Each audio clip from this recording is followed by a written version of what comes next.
If you are looking for a powerful, no-compromise phone that is not too big, Apple's iPhone 15 and Samsung's Galaxy S23 are clearly the first two names that come to mind. Which one should you go for? Obviously, one is an iPhone and the other an Android phone, so that's the biggest difference, but feature-wise, they are also very distinct. The iPhone 15 has finally makes the switch to a USB-C port, the same one that Android phones use, so both the Galaxy and iPhone are now on the same port. The Galaxy S23, on the other hand, has passed the test of time. It is small, lightweight, well-built, and it also features a powerful triple-camera system. So they are indeed both powerful, but which one should you actually go for? Starting with the looks, both are 6.1-inch phones and both have roughly the same physical footprint. Both phones come with an IP68 water and dust protection rating, just as you'd expect on a 2023 flagship. In terms of ports, both use the same USB-C port. We love having a Type-C on an iPhone and not have to deal with the lightning cables. It just makes life easier as all other electronics use this port. The Galaxy and the iPhone come with a 6.1-inch screen size and both use Samsung-made OLED panels, so they are pretty darn similar. And yes, both screens are flat.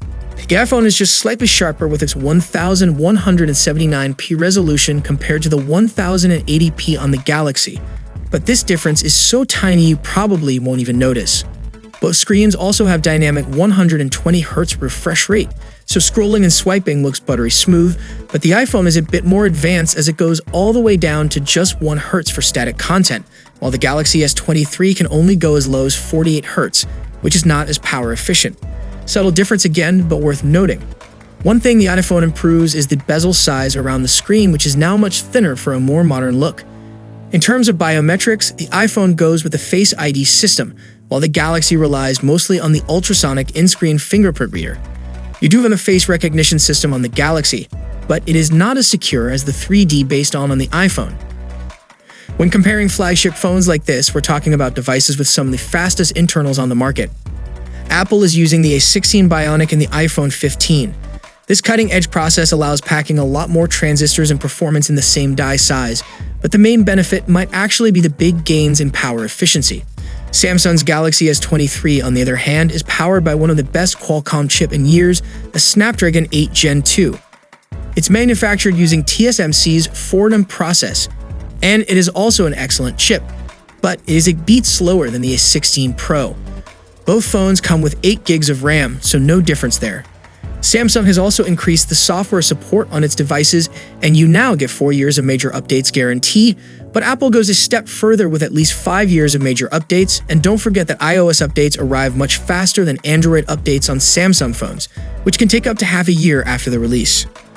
You have a 48 megapixels main camera on the iPhone and a 50 megapixels main shooter on the Galaxy. Then you have 12 megapixels ultra-wide camera on both. Both phones can also use the ultra-wide camera to take macro shots. The iPhone, however, gets a number of very important tweaks and tricks. And of course, image quality between the two will still be different. Samsung is known for its vibrant, larger-than-life color science, which some like and others find excessive, while the iPhone has less extreme colors, but has its own issue with extreme over-sharpening to fix. Zoom quality has traditionally been one area where Samsung has done a better job than Apple, so it's interesting to compare that directly, and we will be doing so over the coming weeks. For video quality, the Galaxy has really stepped it up in one area, video stabilization, which is now very good on the Galaxy S23. The iPhone, however, is still the better camera for video overall, with clearer footage and more resolved detail, and now it also addresses the dreadful lens flare on previous models with a new lens coating. One special iPhone feature that is not available on the Galaxy is spatial video, where both the ultra-wide and main cameras record simultaneously, giving you video footage with depth information. You can then play this on Apple's upcoming Vision Pro headset to experience that depth and immersion. Both phones also support cinematic mode or portrait video, which allows you to blur the background, an effect you typically get with a proper standalone camera. But again, the iPhone is better at actually doing that effect. Apple explicitly says that battery life on the iPhone 15 is exactly the same as on the previous 14 Pro generation, so that means that the iPhone lasts longer than the Galaxy. What we also know is that Apple's iOS platform is just better at power efficiency, and practice has shown that the iPhone typically has longer real-world battery life than the Galaxy. On the charging front, we are so glad to have the same USB-C port on both these phones that is just so convenient. No charger in the box, as we already mentioned, but you probably have one laying around already. As for charging speeds, both are actually quite slow for modern standards. You have 25 watts charging on the Galaxy and 23 watts charging on the iPhone 15. The Galaxy takes a bit more than an hour for a full charge, while the iPhone takes more than 1 hour and a half. Both phones support wireless charging as well, with the iPhone here a bit faster and more convenient thanks to 15 watts MagSafe. The new iPhone 15 models offer a few key features that Samsung doesn't have: emergency SOS and roadside assistance via satellite, as well as crash detection.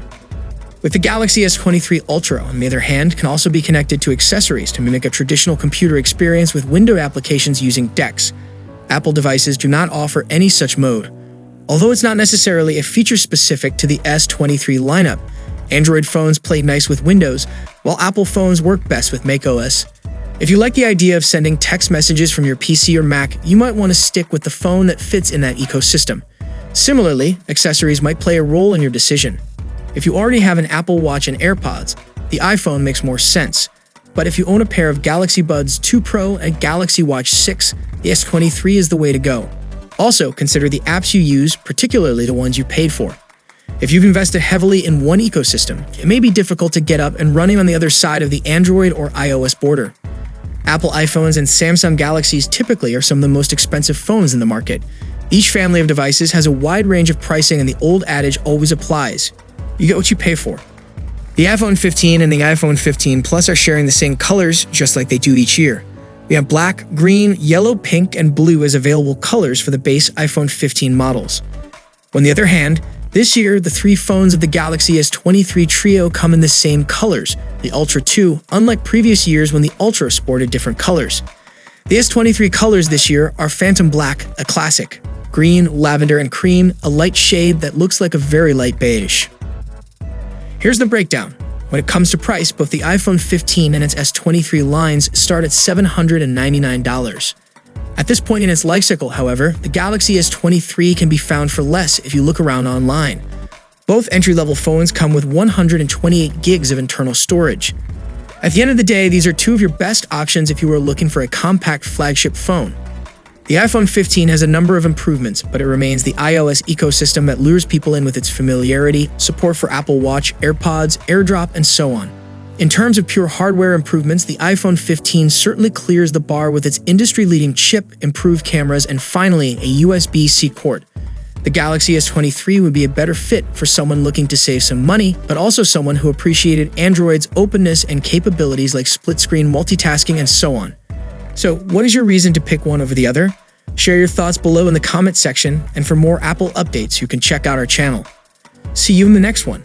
Peace out.